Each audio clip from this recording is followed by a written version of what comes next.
I've had the privilege twice now, back when I was teaching high school, to take AP physics classes to Oak Ridge National Laboratories. And I've been inside the reactor area where they're making californium, the most expensive substance per gram in the world. And seeing that blue glow. Do you know what the blue glow is from? You know, underwater when it glows blue? That's caused by photons leaving the radioactive core rodsy things, whatever those are. And when they hit the water, they're momentarily traveling faster than the speed of light in water. So they have to slow down. And they release a blue glow. But we're not talking about radioactive things. We're talking about history. We're talking about genetics. I had a big problem in school. I had to choose between biology and history. It was a hard choice. If you looked at my Kindle account where I read constantly and all of my podcasts, almost everything I read and listen to is history. World War I history, World War II history, history of Japan, history of Rome, you name it, I'm listening to history. I love history. But I also love biology. I found genetics. The history of biology. Genetics is a study, one branch of genetics is a study how traits are passed from one generation to the next, which means you can look back in time using the tools of modern genetics. That's scary, because that means we can test theories of history, and the Bible claims to be a book of history. Do we dare? Yes, we do. But we had better be certain we understand what the Bible is saying. I've had several times where I thought something should be true, and I worked on it, didn't turn out to be true, and I realized it's because I had a misunderstanding of what the Bible was actually saying. So let's not draw false conclusions, let's be careful. Now, I'm also the family historian. I love genealogy. I love my family history, my family stories. I don't know how many of you are aware of this ship. This was a beautiful passenger liner, one of the most beautiful ones ever built before it sank. It was marooned in the United States at the outbreak of World War II. And the U.S. Navy purchased it, and they were going to use it as a troop transport to bring American troops to Great Britain before the invasion of Europe. While they were working on it, it caught fire. But the American fire hoses didn't fit the ship's fire system. So the fire ships in the harbor sprayed water on it, but only from one side. And eventually they flipped it over. Now, why do I show you this? Because my great-grandfather was a longshoreman working here at the Brooklyn Naval Yard. He was on that ship. He was commended for running into the ship multiple times and carrying out burned men and saving their lives. But in the process, burning tar dripped all over his head and his back and his arms and scarred him horribly. He never worked a day again as a longshoreman. He spent the rest of his days as a New York City cab driver. He was a tough guy. Now, I'm a bit proud of that, just because of that, that hardworking kind of a thing. That's really neat to know that one of my ancestors was so tough, unlike me. Not far away in Brooklyn is this beautiful row of brownstones. Now, the reason I show you this is because there's a picture of my grandmother, that chubby little girl there, next to her grandfather, who was a Dutch immigrant, who built one of the most iconic blocks in American architecture. I am proud of this. I wish I owned one of those $10 million homes right now. But I'm very proud of the fact that one of my ancestors created that. Now, there's two different branches of my family. It's my dad's side and my mom's side. Eventually, they would come together, of course. One more picture. This is my mother's grandfather on the far right, Torkel Torkelson, born in Norway. Next to him is Lizzie Gorman, born in Ireland. Yeah, I think she was 15 when they got married and he was 26. But things like that happened back then. Two immigrants, they come to New York, they get married. He's a carpenter. He gets hired by all the rich people at Jekyll Island. You've ever heard of the creature from Jekyll Island? My grandfather, he's standing next to his mother. His middle name is Edwin, after Edwin Gould, the railroad tycoon, who apparently was a friend of the family. A friend of the servants, shall we say. Now, he died, and in fact, he was dying here of tuberculosis. The little girl there was going to die before she was 5 years old, and she was a second child named Jenny. The 2 boys on the left would die of tuberculosis soon afterwards. The mother would move back to New York, and eventually my grandfather grew up and bought a radio store and was working at this radio store next to a corset shop where my Dutch descendant grandmother was working, and they hit it off, and then here I am.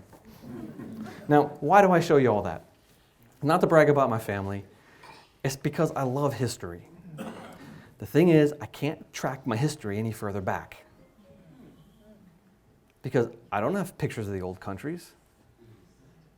In fact, if you look at me, what area of the world do my ancestors come from?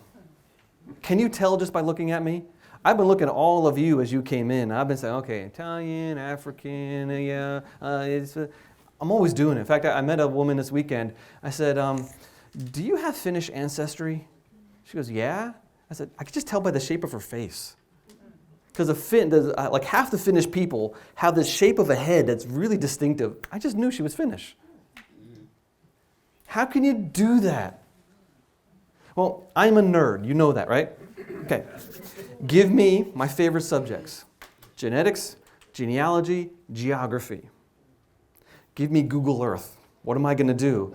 I'm going to draw lines on the map between where all of my ancestors are born and where all their children are born.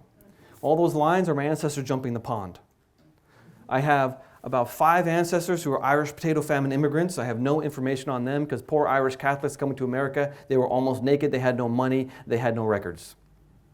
My Carter ancestor comes from Ireland. Carter's not an Irish name. The English occupied Ireland for centuries. Am I one of those English jerks? Or am I an Irish man, maybe a MacArthur who changed their name to Carter to get along better with the English? I don't know, but it's very interesting. My mother's mother's mother's mother's mother is that blue line. Rinske Everts van der Vliet came from Frisia. The Frisians in northern Holland, they're mentioned in Beowulf. They're Vikings. So I've got Norwegian, German, Dutch, English, and Irish. And you could probably tell just by looking at me. How is that possible? How is it possible that people look different in different places in the world? And how did these differences arise in just thousands of years? I spoke at a school this morning. In one of the biology classes I spoke at, there was a kid, obviously had African ancestry. There was a Chinese girl. There was a guy from southern India, and I could tell just by he was dark skin.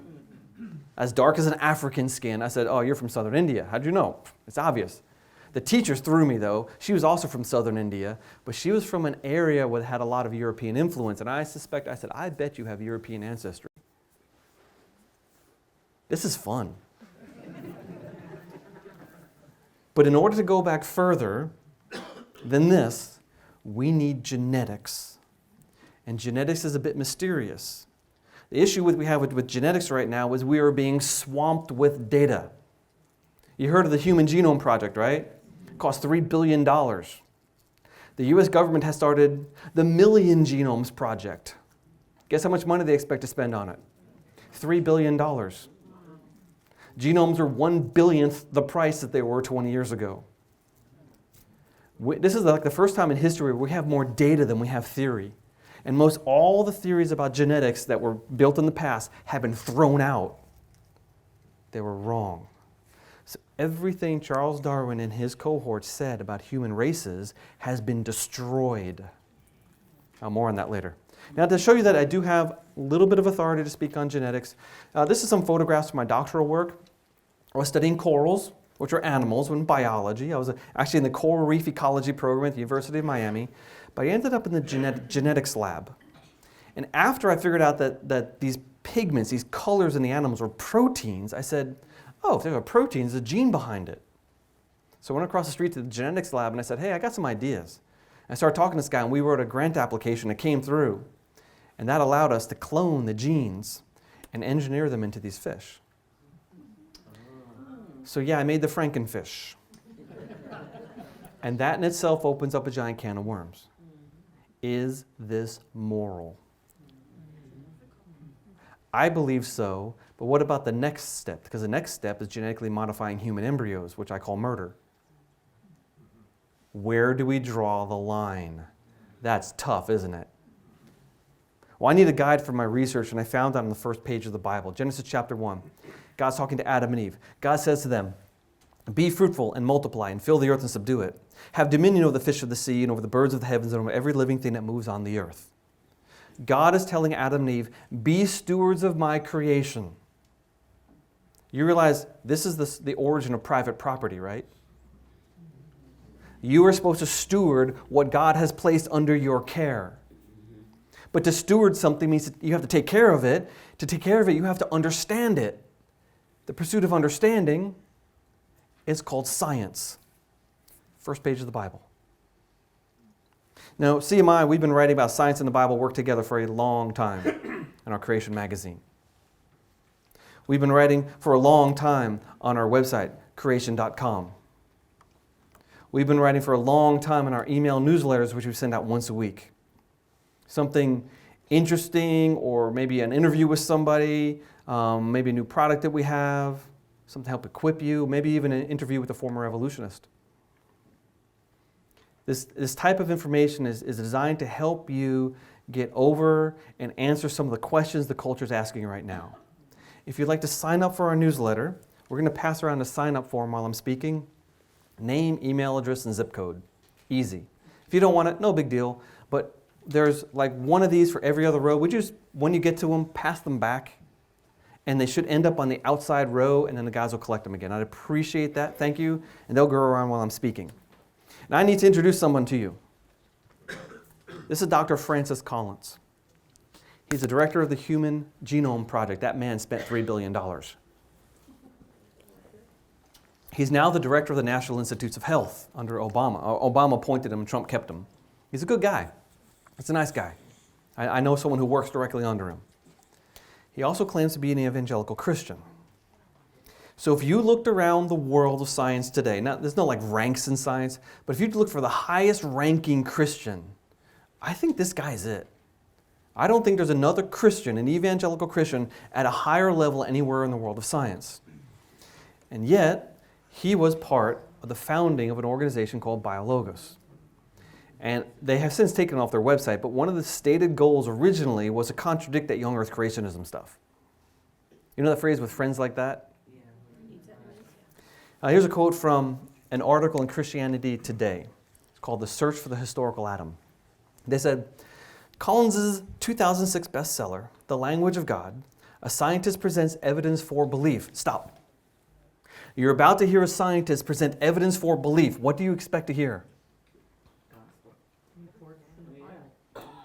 But what are you going to hear?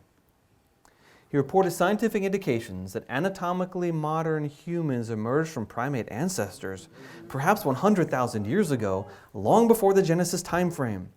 And originally the population numbered something like 10,000, not 2 individuals. What are those numbers?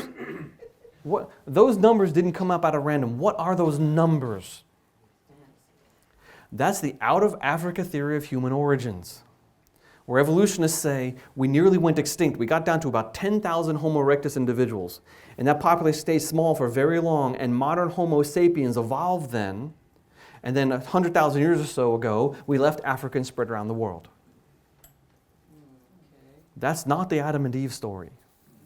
So in his evidence for belief, I see nothing that supports the Bible. Strangely, though, I've also never seen him, and so several of his colleagues, take a step back and say, here's what the Bible predicts, here's what we see, does it match the Bible? That would be a very good thing to do, because I think he would realize that most of his evidence for out of Africa actually is out of Babel.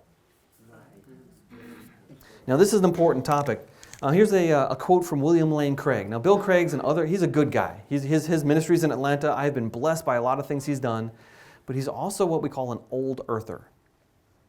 And knowing that, during a debate, this atheist named Frank Zindler, he said this: if there never was an Adam and Eve, because William Lane Craig doesn't believe in an Adam and Eve, not biblical Adam and Eve. There never was an original sin. If there never was an original sin, there's no need of salvation. If there's no need of salvation, there's no need of a Savior. And I submit that puts Jesus, historical or otherwise, into the ranks of the unemployed. I think that evolution is absolutely the death knell of Christianity. It's a very simple formula. Get rid of the first Adam, you lose the reason for this last Adam. And I could have used any number of quotes going back 150 years to Charles Darwin's contemporaries who understood this formula.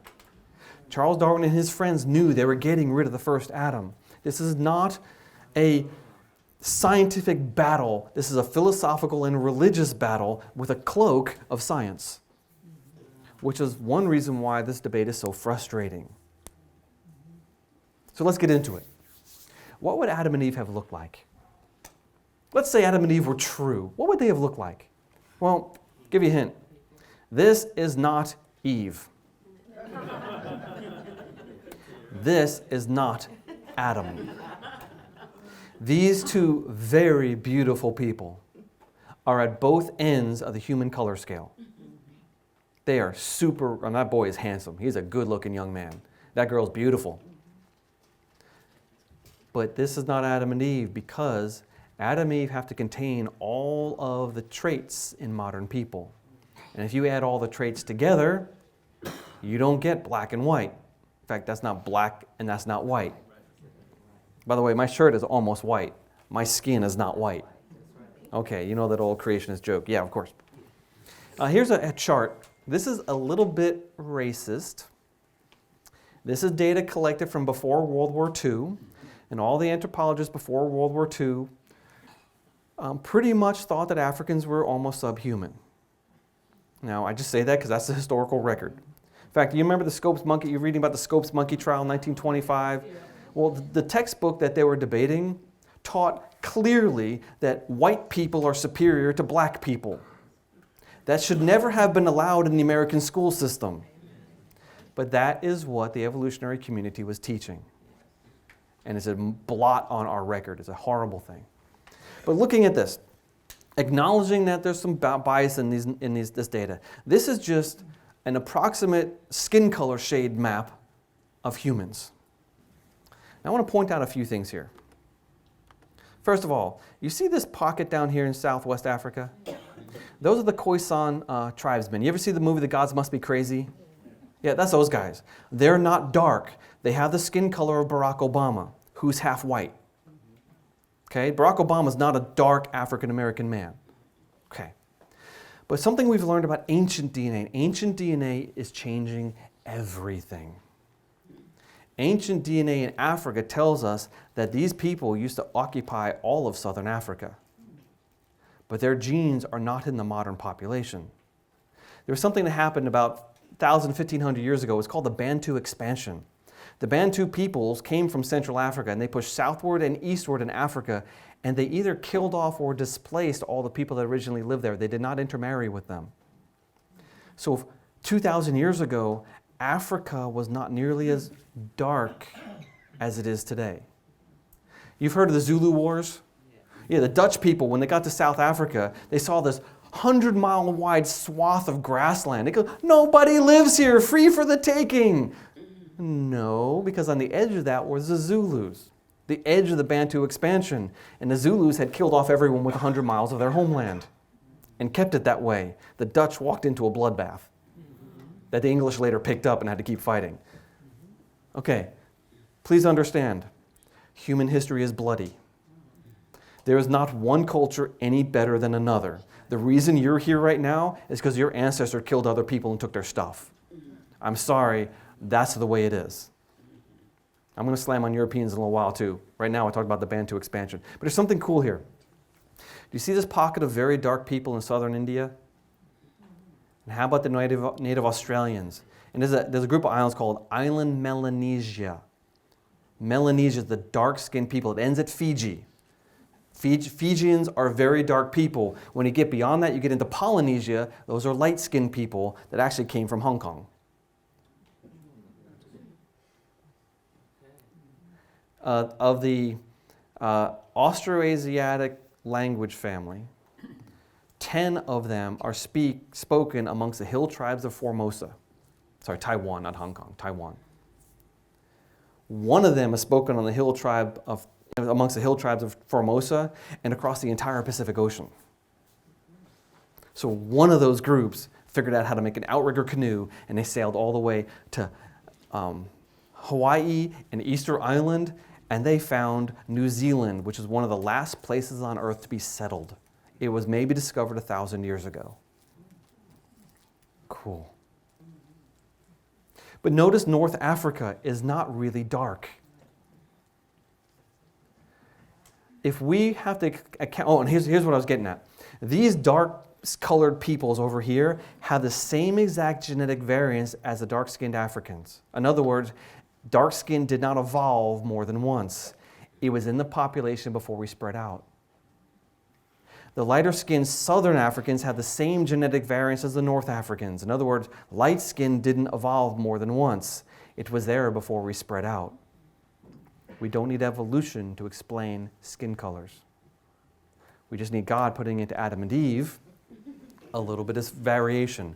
And if you take all the skin colors in the world and the hair colors and eye colors, you mix it all into two people, you're going to get people that have brown eyes, brown hair, and brown skin. Some of the most genetically mixed people on earth are the Puerto Ricans. Puerto Rico is one of the only places in the Caribbean where the Europeans didn't exterminate the local Carib Islanders. And your average Puerto Rican is part Native American, part African from the slave trade, and part European. Sir, is that true? There's 8 different ethnic groups in Puerto Rico. I have a brother that's black, 2 nieces that are blonde hair and blue-eyed, 2 nieces that are red hair, green eyes, and the rest is white and brown hair. If you take all those people and mix them together, it doesn't take long before you start popping out with children of all different colors. Imagine after the Tower of Babel, when people started spreading out.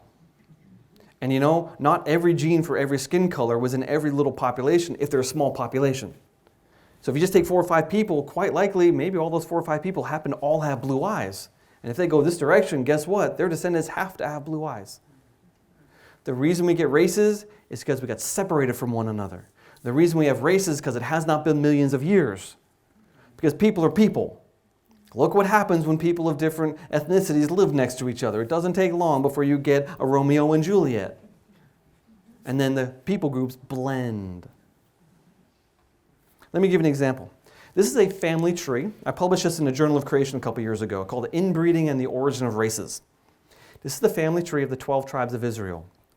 Here are the 12 tribes of Israel. I added Dinah in there because we knew her name. Here's Terah, the father of Abraham, and the father of his half-sister, Sarah, and the father of Abraham and Sarah's brothers, Nahor and Haran. They had a son named Isaac. Isaac is genetically identical to their brother because this is a half-brother and half-sister getting married. He had as much of Terah's DNA as Abraham did. Ooh. He married his first cousin once removed, Rebecca, and first cousin twice removed, Rebecca, times 2, which means he basically married a sister. They had a child named Jacob,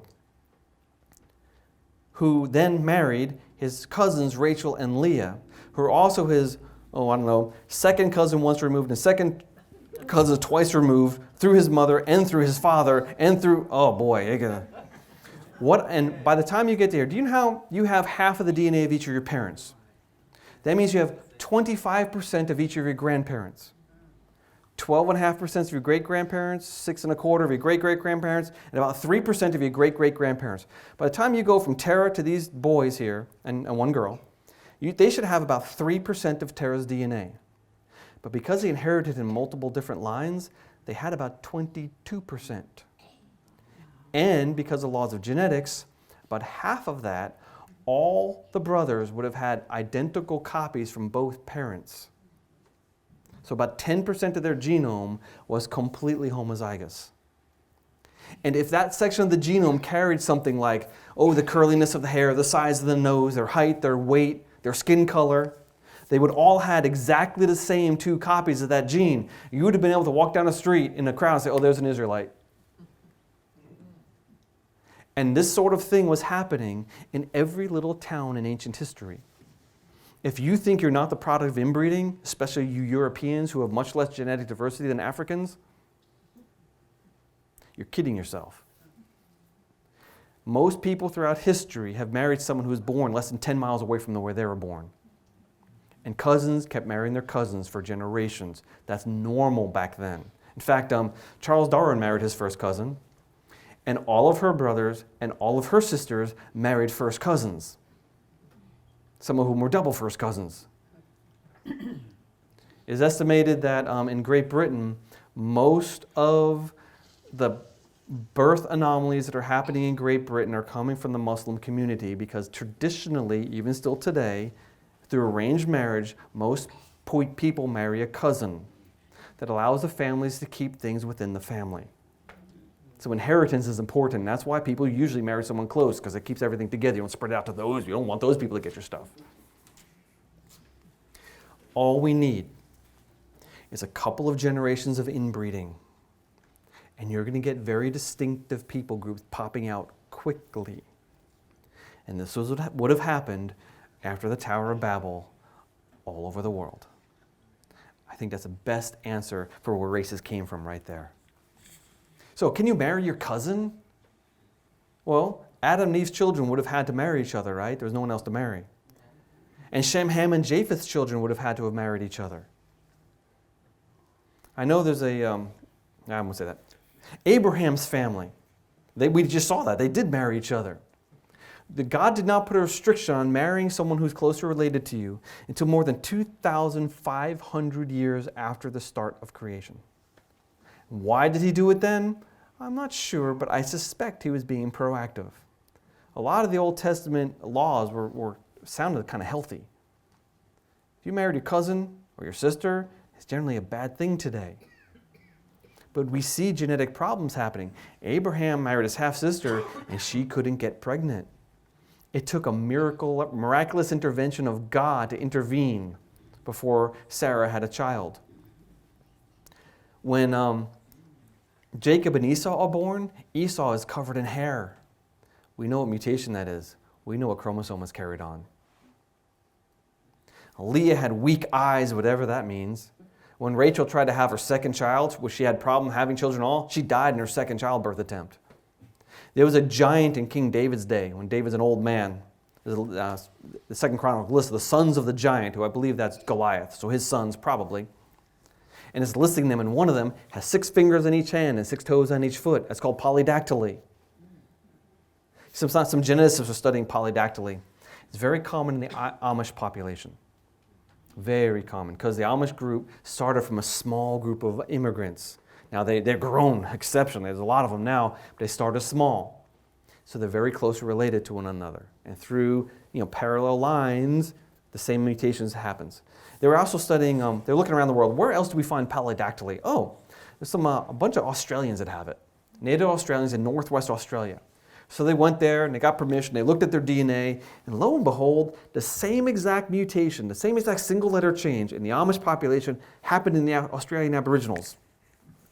The probability of that, given 3 billion letters, the probability of a single same letter change is like 0. So they started looking at the historical record, and apparently a Dutch ship ran aground in northwest Australia a long time ago, shall we say, and one of the sailors apparently survived. So the Amish and the Australian Aboriginals have a common ancestor. Who would have thought? You've probably seen pictures like this. This is the Out of Africa event. This is deliberately distorted because they have the starting point down here in southernmost Africa. Nobody believes that because the center of diversity in Africa is up in the northeast. Diversity goes down as you go towards Western Africa. It goes down as you go towards Southern Africa. So, and plus, the cradle of civilization, Lucy and all that, it's up in here in northeast Africa. The problem is, that's right next to the Middle East. And the Middle East has a lot of genetic diversity also. Statistically, it's really hard to tell the starting point. But think about this. The Out of Africa event, as soon as you get past that red dot, they say there was a single dispersion of people traveling into uninhabited territory with a limited number of female lines and one major male line, traveling in small people groups, and even for the evolutionists in the recent past. That's funny because every single one of those points is a prediction of the Tower of Babel account in Genesis. This is out of Babel. They just don't want to admit it, so they change the things. Here's my map. Boom! God said, spread out. By the way, you've probably heard creationists talking about the Ice Age. Well, I think that we got good arguments for the Ice Age and that the Ice Age happened after Noah's flood. It took a couple centuries for it to build up. It lasted for a few centuries, and the ice melted back till today. Well, just so happens that the Tower of Babel is a couple centuries after the flood. The one time in Earth's history where you could have walked from the Middle East to Ireland, Tasmania, and Tierra del Fuego on dry land was at the height of the Ice Age. Huh. By the way, the Bible clearly says that we do not have common ancestry with chimpanzees. Genesis 2:7, the Lord God formed man of dust from the ground and breathed into his nostrils the breath of life, and man became a living creature. That breaks any continuity with any other species right there. But it wasn't just man. The Lord God caused a deep sleep to fall upon the man, and while he slept, he took one of his ribs and closed up his place with flesh. And the rib the Lord had taken from the man, he made into a woman, which raises all sorts of questions. Did Eve get Adam's DNA? She got his flesh? That includes DNA, but she's a girl. She couldn't have had his genome. All God had to do was double his X chromosome, because men carry an X chromosome. By the way, women, you only have one functioning X chromosome. The other one's deactivated. It's wrapped in proteins and shoved into the side of the nucleus. It doesn't work. It's turned off soon after fertilization. So men and women both have one working X chromosome. Interesting. Now, this allows us to get into the most technical aspect of my talk. I've been avoiding technicalities until now. But if we have one male ancestor, then since the Y chromosome is only passed from father to son, and since mutations do occasionally occur, any mutation in the Y chromosome will form a new branch on the family tree. And because all the experimental evidence we have says that mitochondria, that's a little thing in your cells that makes ATP, they're outside the nucleus, they have their own little piece of DNA themselves. I think I have 56,000 of them on a file on my laptop. They're only 16,569 letters long.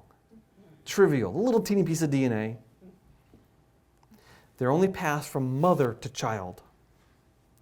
Therefore, we can build a family tree of all the mitochondria in the world, which is a female tree, and all the Y chromosomes in the world, which is the male tree. And guess what? They both go back to a single ancestor. That didn't have to be true in evolutionary history. It did have to be true in biblical history. So knowing that, we can make now family trees. I'm going to show you something. The family tree of all the Y chromosomes in the world. It took me weeks to build this. This is a lot of data. But I want to explain this tree by introducing you to the broomstick model. Each one of those branches looks like a broomstick. On the far right are individuals alive today. If you look at a bunch of individuals that are closely related, you'll see that their lines converge. That's called the most recent common ancestor. Each branch contains mutations that are unique to that individual. These lines on these trees aren't random. They're not really arbitrary at all. There's actually a set of mutations carried in only one person. And we can look at, okay, position number 1, this person has an A. Everyone else in the world has a T. Position number 2, this person has a G. Everyone else in the world has a C. So each of these branches, it represents a set of unique mutations. Here's a common ancestor, but most of these branches are on a long stick, the broomstick. These are mutations shared by all members of the group that are not shared by anyone else in the world. That makes all these people more closely related. Are we okay with that? It's important for what I'm about to show you. Now back here is the actual group ancestor. So someone founded a lineage that probably many generations later suddenly expanded to form these groups, to form these individuals. Look at the tree again. Do you see the broomsticks? And now I get to throw you some curveballs. What if I told you that most Africans aren't African? This A1 group, those are the Khoisan Bushmen. And B, and some pygmies also. They're in this weird side branch that sticks way out from the rest of humanity. These groups up here, C, Genghis Khan was a C. Asia, D is in Asia. E2, they've changed the name since that, but it's E1B1B. These are Asian peoples. This branch right here, see how it branches off here? It branches off from Asians. Guess where this branch arose? Asia. But this is 95% of Africa today. Oh. The people that live in Africa today arose outside of Africa and invaded and took over. Bet you didn't see that coming. You know that phrase, we're all Africans? Not anymore, they can't say that. Over here we have I and J. Some of the most ancient Europeans, according to ancient DNA, belong to these groups. But 80% of Europeans today are in this group, R1b. I'm in that group. I share my very specific Y chromosome with 3 million other Irish men. And it looks like we descend from a famous Irish chieftain named Niall of the Nine Hostages. St. Patrick was rumored to be one of his hostages. He's the patriarch of the O'Neill clan. Yeah, so Shaquille O'Neal and I were like, no, I'm kidding. However, there is a group of men that live south of Lake Chad. That's in the middle of Africa. South of there, south of the Sahara Desert. Their skin as dark as you can get. They belong to this group. But look at the branches, how short they are. This group is young. My Irish great-great-great-grandfather was R1b. His next door neighbor might have been I. I might be more closely related to the darkest man you can imagine from Central Africa than to my Irish great-great-grandfather's next door neighbor. What is race? You cannot look at someone and know their genetic heritage. We judge. The judgments we make are on some very superficial traits that have nothing to do with the rest of the genome. Oh, there's more than that. See this Q? Those are Native Americans. R1A, that's like Pakistan. R2, Pakistan or India. O, that's China. Notice how this opens up like that in this nice pattern? You know what that is? That's a signal of a population, and when they got to a place, they just grew and grew and grew and grew and grew. A signal of a population that stayed very small is this, leggy or this. All these people go back to one common ancestor who's now 80% of the men in Europe. You know what that means? The modern Europeans moved in and slaughtered everyone else who once lived in Europe. However, some of these branches are still there, mainly in Scandinavia, because it was hard to invade Scandinavia. But if you're coming up through the Hungarian the Hungarian thing in the Romania, and you get up into like the Czechoslovakia area, you can sweep across all the way Europe, through Poland, through Germany, through France, then hit the Pyrenees, where the Basque people have maintained themselves. But then Spain is a big flat thing that's connected to South Africa, and guess what? The Moors lived in Spain for 800 years. There's not much genetic difference between the Spanish and the Africans, or the Italians and the North Africans. I mean, during the Punic Wars, Hannibal, after he crossed the Alps with his elephants, he lived with his army in northern Italy for 2 decades. Do you know what soldiers do to the local populace over 2 decades? Yeah, guess what? Okay, we don't talk about that. They're doing a survey of Y chromosomes in England.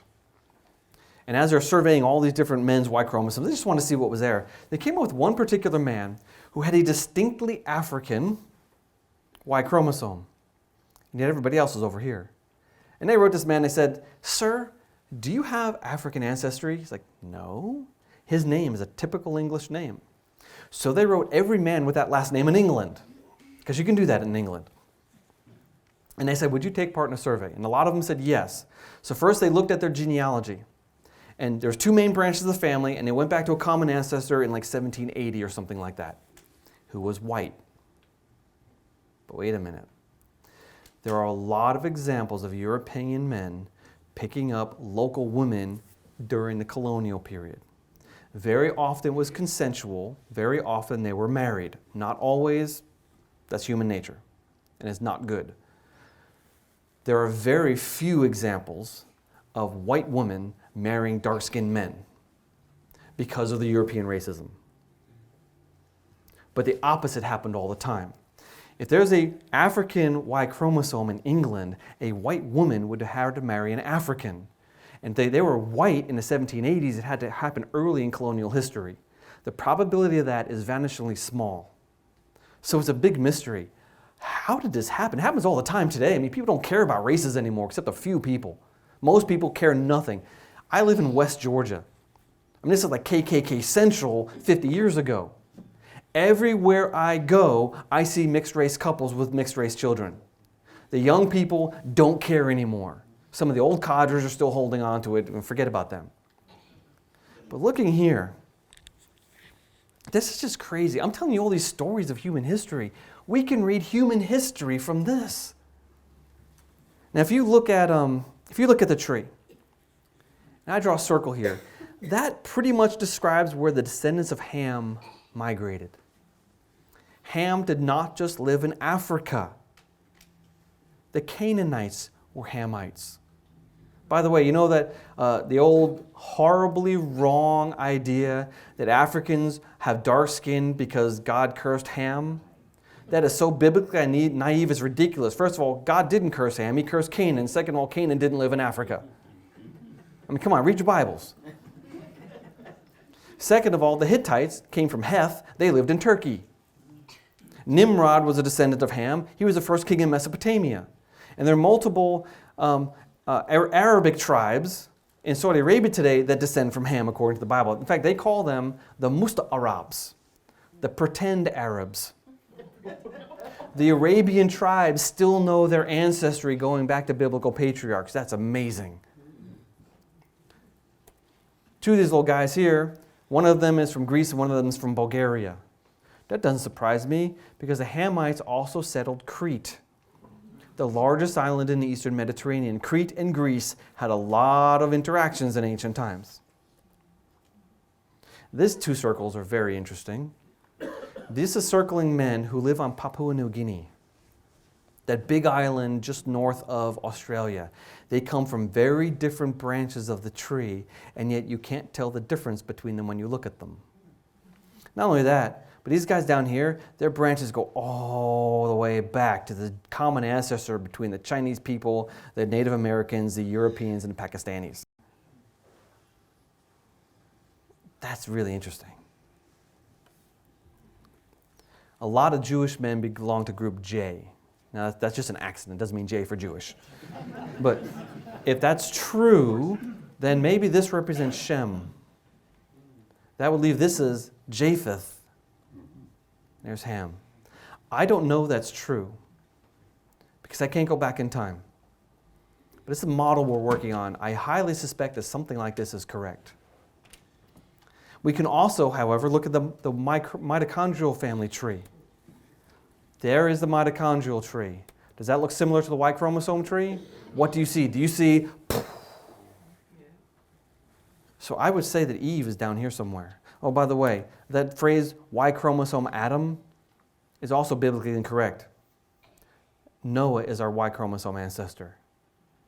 However, Eve is our mitochondrial ancestor unless the three daughters-in-law of Noah were all sisters. Then their mother is the mitochondrial ancestor. I don't know that, so I don't know, because we can't know. But looking at this, again, here are Europeans. Here are Africans. Here are Asians.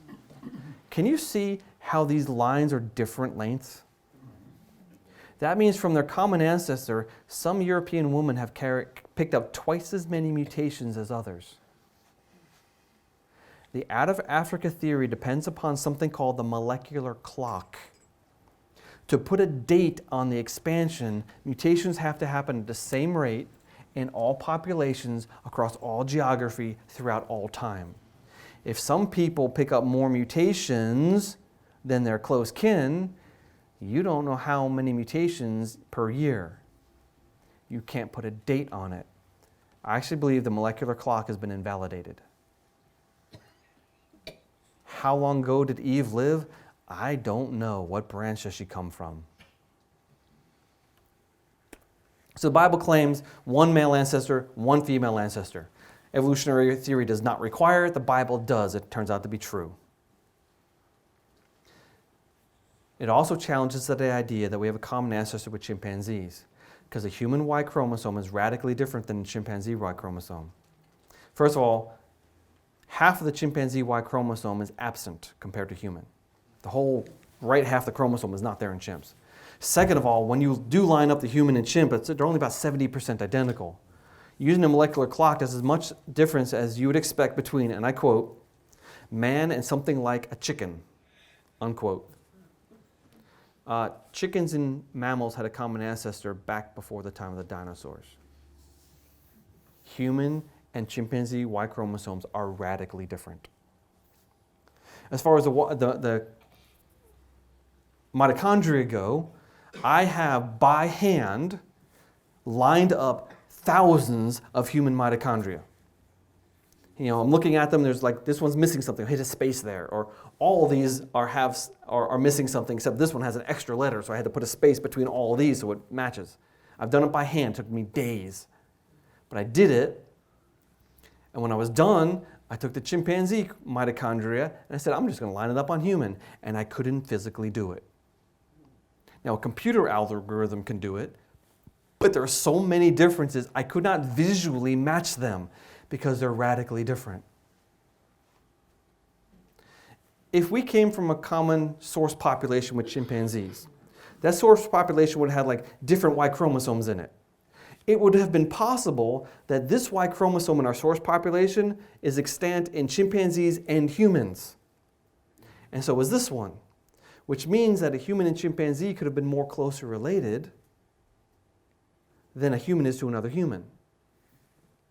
Follow that? It's not true. It did not work out that way. All humans are more closely related to one another than all humans are to the radically different chimpanzee Y chromosome. Basic requirement of biblical history. How do they explain it in evolutionary history? They say, oh, well, that's because humans went through a bottleneck in Africa a few 100,000 years ago. And if you have a bottleneck, most of your genetic diversity will be lost. That's ad hoc. It's post hoc. They didn't predict it. They saw it and said, now how do we explain it? And they invented a theory to explain it. How many people are alive today? Like 7 billion? How many people did the human race start with? 2, and then it restarted with? 8. 6. From Shem, Ham, and Japheth, from these 3, all the people on earth are descended. Okay? So take Noah and his wife out, Shem, the 3 founding couples. We went from 6 people to 7 billion people in about 4,500 years. Is that possible? Oh, come on. You math people, are you crazy? Actually, yeah, it's trivial.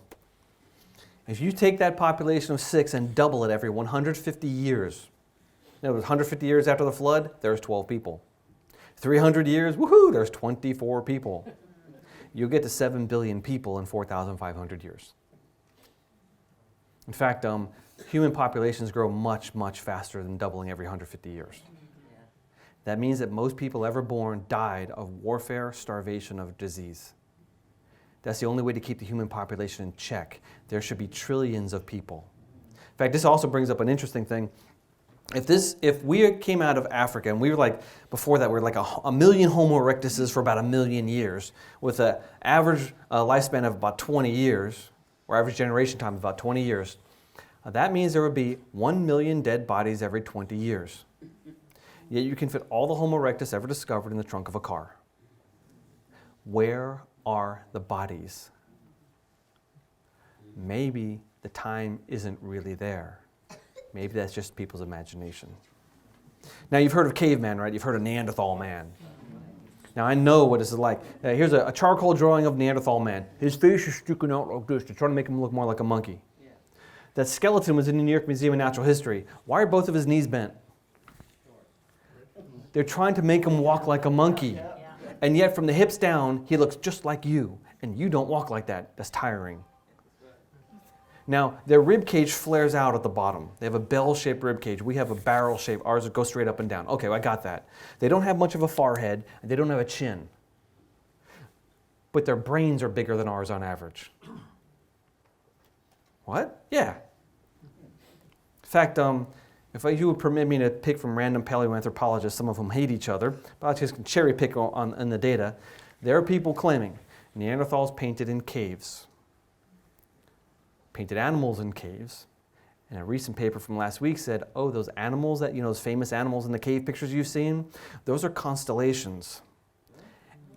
And they were marking them over centuries and noting the changes in the position of the stars. Neanderthal had controlled use of fire. We know that because everywhere we find Neanderthal remains, we find tar balls made of birch bark. Just last year, someone finally figured out what they were doing. If you take birch bark and peel it, make a cone, and set it at just the right part of the fire, just the right temperature, it'll boil all the oils down into a tar ball. And while everyone else in the world was tying their spear points to their spear shafts, Neanderthals were using a superglue made of birch bark. They made musical instruments on a pentatonic scale, 5 notes to the measure, out of deer antler. They buried their dead ceremonially with like shells, with their heads pointing toward the sunrise. These are people.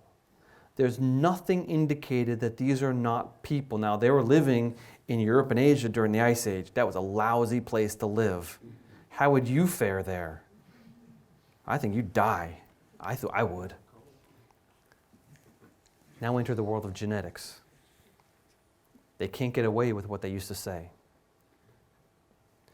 This modern depiction of a little, you ever see one of those shows where they take a skull and they put clay and hair and they paint it and they put eyeballs? That's what the person really looked like. That's cool stuff. Why? That's a Neanderthal child, about 10 years old. Why does he have green eyes and freckles, light hair and light skin? Because of genetics. We know that some Neanderthals carry the genes that when they occur in modern Europeans, they cause light features. In fact, just recently, someone's arguing that the light skin colors of Europeans came from Neanderthals. Wait a minute. They're not human. They weren't part of this out of Africa bottleneck. They're not Homo sapiens. How can we carry their DNA? 60% of the Neanderthal genome is sitting in this room. People with strictly African ancestry don't have Neanderthal DNA because Neanderthals didn't live in Africa. What? Yeah, what happened was this. These are the first people group to push up into Europe and Asia after the flood. They never achieved a large population size. They were always struggling, living off the land. As Europe began to warm up, people started moving in with farms. People from the Middle East started moving up north with farms. Farms equals food, food equals babies. A larger population ran into Neanderthals. And what happened? Well, people are people, you know what happens, and so, therefore, 23andMe.com says I'm 3% Neanderthal. That doesn't sound like a lot until you realize that for every 100 of my ancestors, 3 of them were a Neanderthal. There's another group of people we know from genetics only. They're called the Denisovans. We sequence a finger bone out of a cave in Siberia, and it's different than Neanderthal. It's another group of people. And anyone from the middle of Asia eastward is about 0.5% Denisovan, and some people from like Fiji and those areas, are up to 5% Denisovan and 3% Neanderthal. Nearly 10% of some people's genomes is not even modern European. And yet they're perfectly capable modern people. That means Neanderthals are human beings. Okay, here's a joke. Here's a trick. Ready? Okay, I know you're related to her. You're related to her, maybe? Yeah. Okay, ready? 1, 2, 3, 4, 5. I just picked 5 non-genetically related people. That's 99% of the world's genetic diversity. You, sir, you carry 1/3 of the world's genetic diversity just within you. I'm from Japheth. You're from Japheth. Went north. Yes. Maybe. Those I and J that I showed you earlier, that I said were the first settlers of Europe, they were within the Shem circle. The Bible, the Table of Nations, it's a great subject, by the way. I'm not contradicting you. The Table of Nations does not describe anyone with more than maybe a 200-mile radius of Israel. It doesn't talk about the Europeans. It talks about the people on the coastlands of the Mediterranean Sea. It doesn't talk about the Africans, not sub-Saharan Africans anyway. It's giant mysteries in our history. But knowing that one person carries about 1/3 of the world's genetic diversity, and if I count up these people, you carry about 10 million variants, nearly. That's most of the variation found in the world. It would be easy, and because you don't feel like mutants, do you? These variations don't cause disease. It would be easy for God to engineer that into Adam. And then as people spread out and got isolated from one another and carried subsets of the diversity with them into little populations, we can explain the races like that and the differences between people. Here's a quote from geneticist Luis Quintana Murci. Now, I had to use a big word. Phenotypic. Remember in high school biology, genotype versus phenotype? The genotype is the genes you carry. The phenotype is the way you look. My genotype for eye color, I know I'm carrying the blue-eyed gene because I have 3 blue-eyed children. But I have brown eyes. And 1 brown-eyed child. By the way, Lizzie Gorman, my Irish great-grandmother, had brown eyes. Nobody else in the family. So her, to my grandfather, to my mother, to me, and to one of my children. She's got these beautiful Irish brown eyes. Anyway. This man says the genes that explain the phenotypic differences, or the differences between the way people look between populations, only represents a tiny part of our genome, confirming once again the concept of race from a genetic standpoint has been abolished. Everything Darwin wrote on the subject was wrong, and he wrote horrible things about black people. I don't even want to say them in public. So science has finally caught up with what the Bible says. Consider Colossians 3:11. Here there is not Greek and Jew, circumcised and uncircumcised, barbarian, Scythian, slave free, but Christ is all and in all. So in Christ there are no racial divisions. Consider Isaiah 59:20. And a Redeemer will come to Zion, to those in Jacob who turn from transgressions, declares the Lord. Who's that Redeemer? What is this Redeemer anyway? That's the same word used in the book of Ruth about Boaz. In Jewish law, if you owed a debt, a kinsman could come in and pay your debt. Jesus Christ is this capital R Redeemer. But I'm not Jewish. How can he be my Redeemer? The only way this applies to me is that I'm akin to Jesus through Adam. With the result that, thus it is written, the first man, Adam, became a living being. The last Adam became a life-giving spirit. 1 Corinthians 15, Ephesians 2. But now in Christ Jesus, you who once were far off have been brought near by the blood of Christ. For he himself is our peace, who has made us both one, and has broken down in his flesh a dividing wall of hostility. I don't know about you. I'm not Jewish.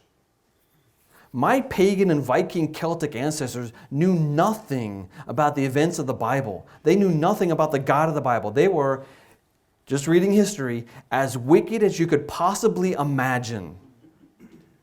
You've seen the show Vikings? I don't recommend it. That's nothing compared to reality. Yucky people.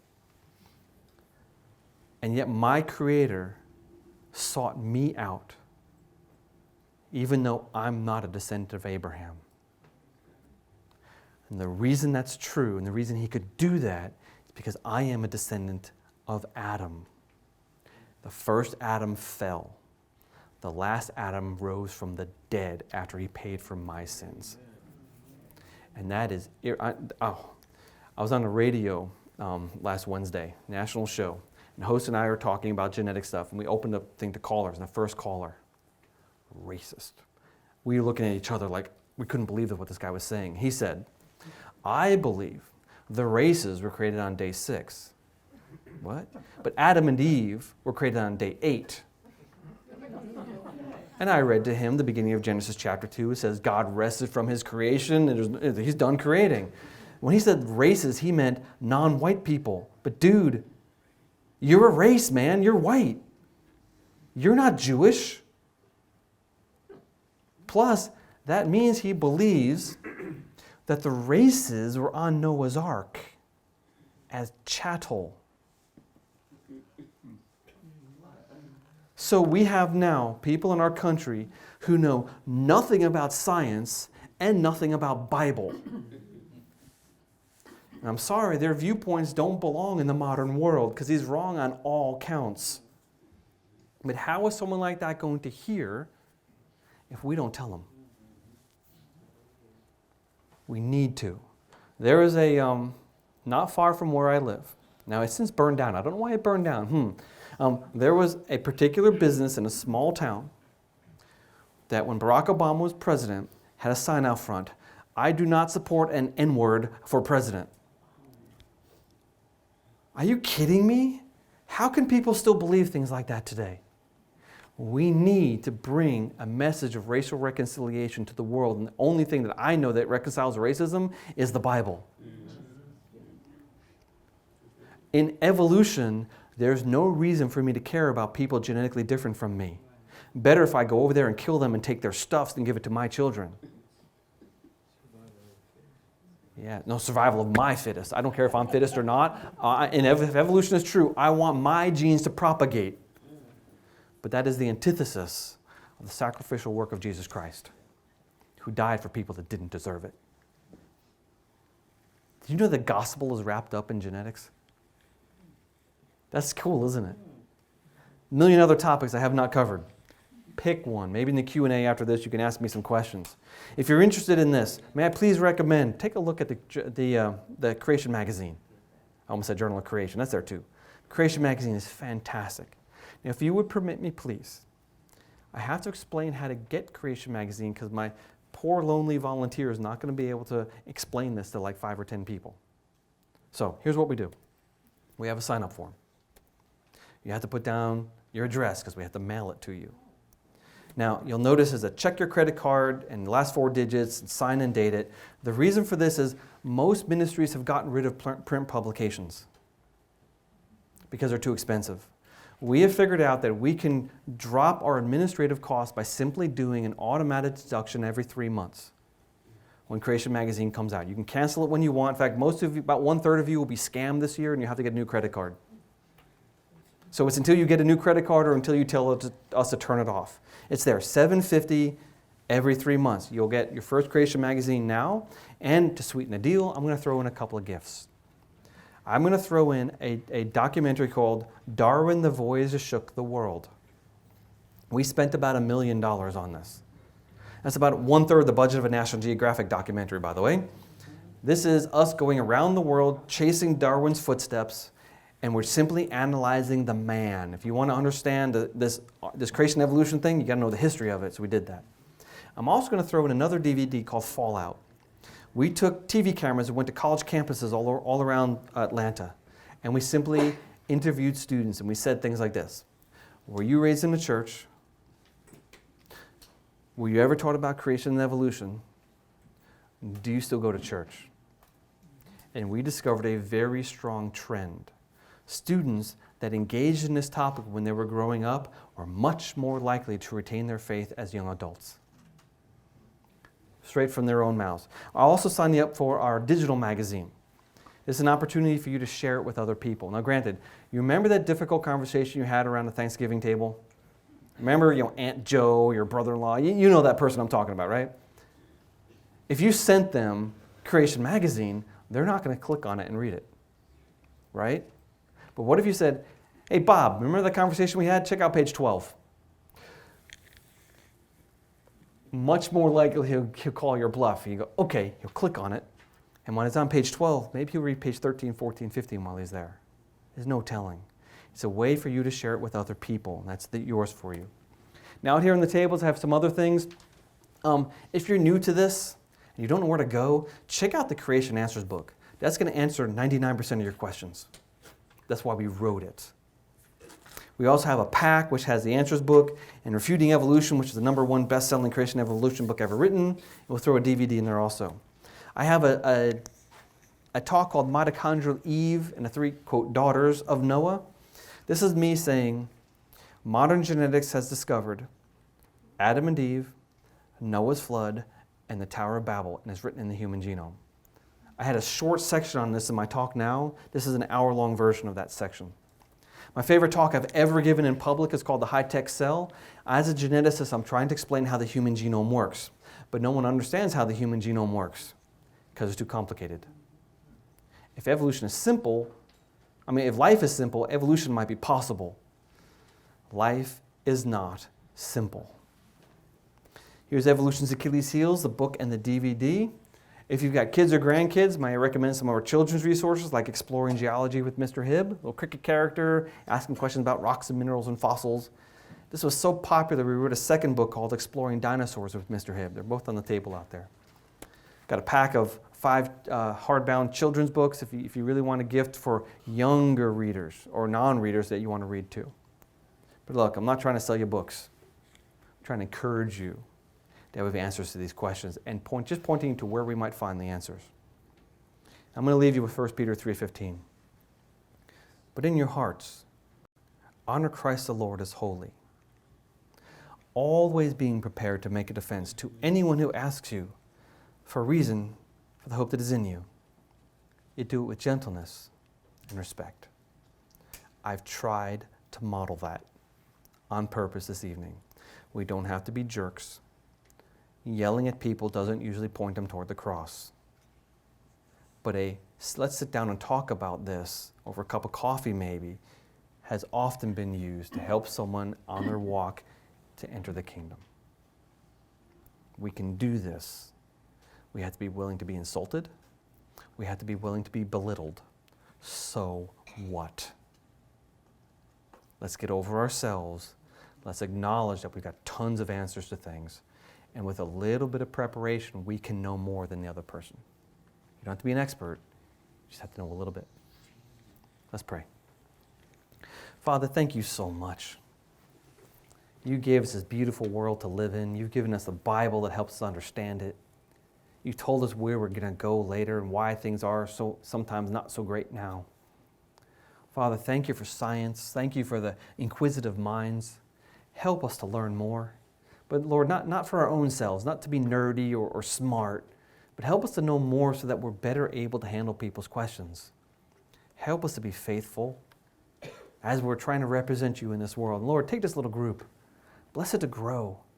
Bless it to flourish. Bless these people to be bold in proclaiming your word to the lost and fallen people amongst whom they walk. Help us all, Lord, to honor you with our speech, our minds, and our feet. Amen. Wow, was that good?